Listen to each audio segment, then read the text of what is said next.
नमस्कार दोस्तों, मैं विशाल ज्योति आप सभी का बहुत बहुत स्वागत करता हूं अपने इस एजुकेशनल यूट्यूब चैनल पर। इस वीडियो को आगे बढ़ाने से पहले मैं कुछ इंपॉर्टेंट बात आपसे करना चाहता हूं। फ्रेंड्स, अकाउंटेंसी को पढ़ने के लिए कुछ बातों को समझना पड़ेगा और कुछ चीजों को फॉलो करना पड़ेगा। बहुत सारे ऐसे स्टूडेंट्स हैं जिनको अकाउंट्स को लेकर बहुत प्रॉब्लम होता है, अकाउंट्स उनको समझ में नहीं आता, अकाउंटेंसी की पढ़ाई उनको टफ लगती है। तो मैं अपने एक्सपीरियंस के बेस पे कहना चाहता हूं, अकाउंटेंसी को इजी बनाने के लिए कुछ बातों को समझना पड़ेगा और कुछ चीजों को फॉलो करना पड़ेगा। सबसे पहली बात ये कि कोई भी लेक्चर हो, कोई भी टॉपिक हो, उसको शुरू से समझने की जरूरत है, बीच में नहीं आना है। आपको हर एक टॉपिक को बीच से अगर आप शुरू करोगे तो शायद बेहतर तरीके से समझ में नहीं आएगा।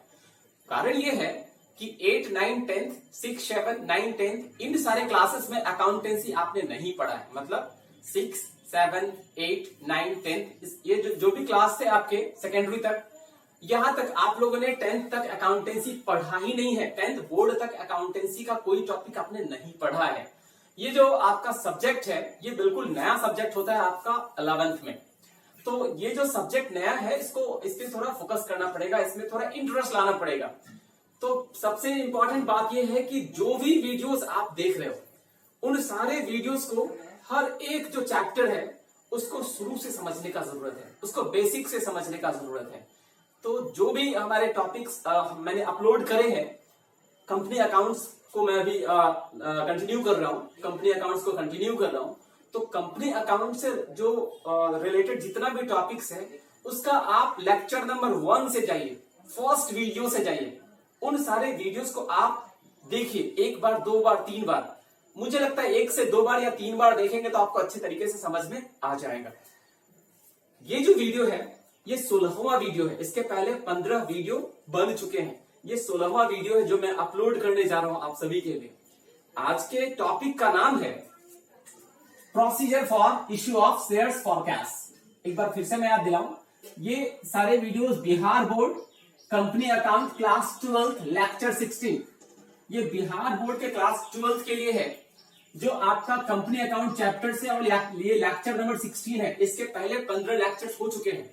जो भी नए स्टूडेंट हमारे वीडियो को पहली बार देख रहे हैं उनसे रिक्वेस्ट है कि इसके पहले के 15 वीडियोस को आप जरूर देखिए। ये सारे के सारे वीडियोस बहुत इंपॉर्टेंट है और बहुत इंटरेस्टिंग है। बहुत बड़ा वीडियो नहीं है, आप इजीली आराम से देख सकते हैं और आपको मेरा दावा है कि वो आपको बिल्कुल समझ में आएगा, बहुत अच्छे तरीके से समझ में आएगा। और एक और बात मैं कहना चाहता हूं कि वीडियो को बीच में स्किप नहीं करेंगे, नहीं तो फिर आपको समझ में नहीं आएगा। आइए, तो टॉपिक ये है procedure for issue of shares for cash. Company अपने शेयर्स को जारी करती है पैसे के लिए। कंपनी अपने शेयर्स को जारी करती है पैसे के लिए, मतलब कंपनी शेयर्स इश्यू करती है, उसके बदले क्या मिलता है? पैसा।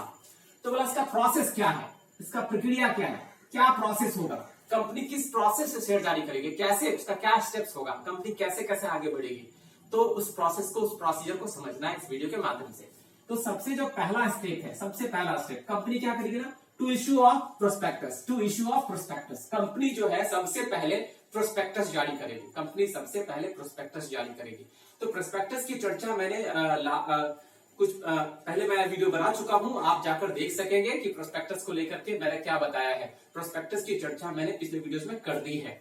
तो मैं कहना चाहता हूं, फिर से आपको याद दिलाऊं कि प्रोस्पेक्टस को थोड़ा इजीली समझते हैं कि प्रोस्पेक्टस होता क्या है। ये कंपनी के बारे में, कंपनी के प्रोस्पेक्ट्स को बताता है, कंपनी के फीचर्स को बताता है, कंपनी के ऑब्जेक्टिव्स को बताता है, कंपनी के प्लानिंग को बताता है, कंपनी किस तरीके से काम करेगी, कंपनी प्रोडक्शन का काम करेगी, ट्रेडिंग का काम करेगी, क्या करेगी, कंपनी का क्या उम्मीद है, क्या एक्सपेक्टेड प्रॉफिट्स होने वाले हैं। तो ये कंपनी के प्लान्स को, कंपनी के प्रोजेक्ट्स को बताती है, कंपनी का क्या प्रोजेक्ट है, कंपनी आगे किस तरीके से बढ़ेगी, क्या पॉसिबिलिटीज है प्रॉफिटेबिलिटी को लेकर। तो ये सारी बातें आपको प्रोस्पेक्टस से पता चलती है। आप अगर इसको इजी वे में समझना चाहते हैं तो जैसे आप किसी नए स्कूल या कॉलेज में एडमिशन लेने जाते हैं तो उस कॉलेज या स्कूल का आपको प्रोस्पेक्टस लेना होता है, वहां से आपको प्रोस्पेक्टस खरीदना होता है। वो प्रोस्पेक्टस आपको मिलता है तो उस प्रोस्पेक्टस से आपको उस स्कूल या कॉलेज के बारे में एक ओवरव्यू मिलता है, एक उसका इंफॉर्मेशन मिलता है कि वो जो स्कूल है वो कब स्टैब्लिश हुआ था, वो स्कूल या कॉलेज है वो कब स्टैब्लिश हुआ था, और उसके क्या फीचर्स हैं, क्या क्या एडवांटेजेस हैं, उसके अचीवमेंट्स क्या क्या है, उनका बैकग्राउंड क्या है, कितना सारा डिपार्टमेंट है, कौन कौन से टीचर है, क्या क्या खासियत है, कौन कौन सी विशेषताएं हैं, उस स्कूल और कॉलेज का पास्ट का क्या क्या अचीवमेंट है, कौन कौन सी ख्यातियां प्राप्त करी हैं। तो ये सारी बातें वो स्कूल और कॉलेज के प्रोस्पेक्टस में लिखी होती हैं। उसी प्रकार से जब कंपनी प्रोस्पेक्टस इशू करता है तो कंपनी उस प्रोस्पेक्टस के माध्यम से अपने बारे में बताता है कि वो कंपनी क्या करने वाला है, किस तरीके से वो आगे बढ़ने वाला है, वो प्रोडक्शन का काम करेगा, ट्रेडिंग का काम करेगा या क्या करेगा, और कैसे और कितना प्रॉफिट होने की संभावना है, प्रॉफिट वो कैसे अर्न करेगा, ये सारी बातें उस प्रोस्पेक्टस में लिखी होती है। वो प्रोस्पेक्टस अगर लोगों को समझ में आता है, पसंद आता है, कंपनी की प्लानिंग पसंद आती है, कंपनी का जो प्रोजेक्ट्स है वो पसंद आता है, तो फिर सामान्य लोग, ये जनरल लोग इंटरेस्ट लेते हैं और सामान्य लोग फिर अप्लाई करते हैं, इंटरेस्ट लेते हैं और कंपनी का शेयर वो खरीदना चाहते हैं। तो जो पहला स्टेप है टू इश्यू ऑफ प्रोस्पेक्टस, और सेकंड स्टेप है टू रिसीव एप्लीकेशंस।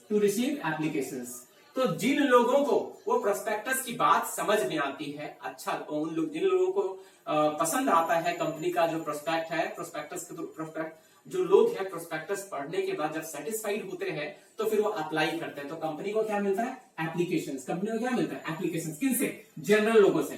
तो कंपनी को मिलता है एप्लीकेशंस जनरल लोगों से। किस बात का?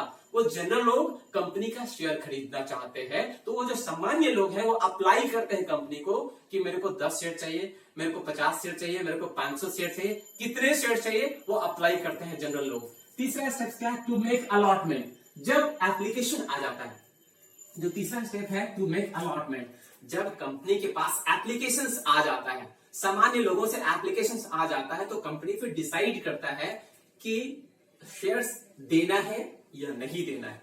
देना है तो किसको अलॉट करना है, किन लोगों को अलॉट करना और किन लोगों को अलॉट नहीं करना है, किन लोगों को कितना अलॉटमेंट करना है। तो ये सारा चीज आपको है आपका टू मेक अलॉटमेंट की प्रक्रिया में।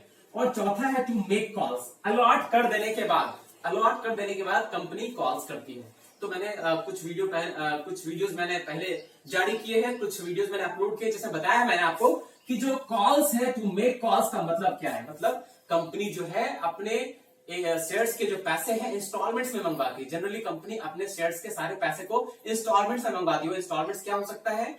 तो एप्लीकेशन मनी तो आया, उसके बाद allotment money, first call money, second and final call money. It means company जो है अपने शेयर्स के पूरे पैसे को 2 किस्त, 3 किस्त या 4 किस्तों में मंगवाती है।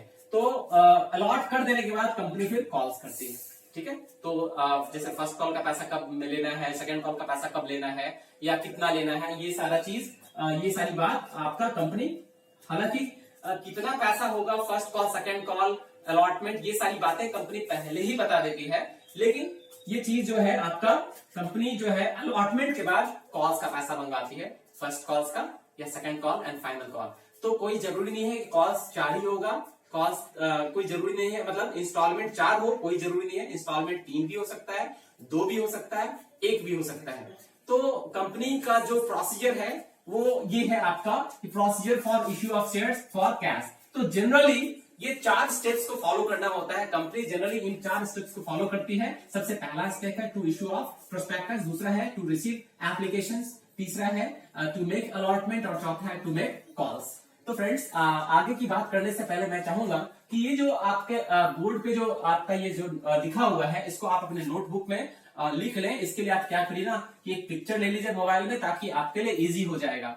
तो ये जो पिक्चर आप जब ले लेंगे तो आप इजीली आराम से नोट कर ले सकते हैं, ताकि इट मीन्स आपको फिर घर पे समझना आसान हो जाएगा।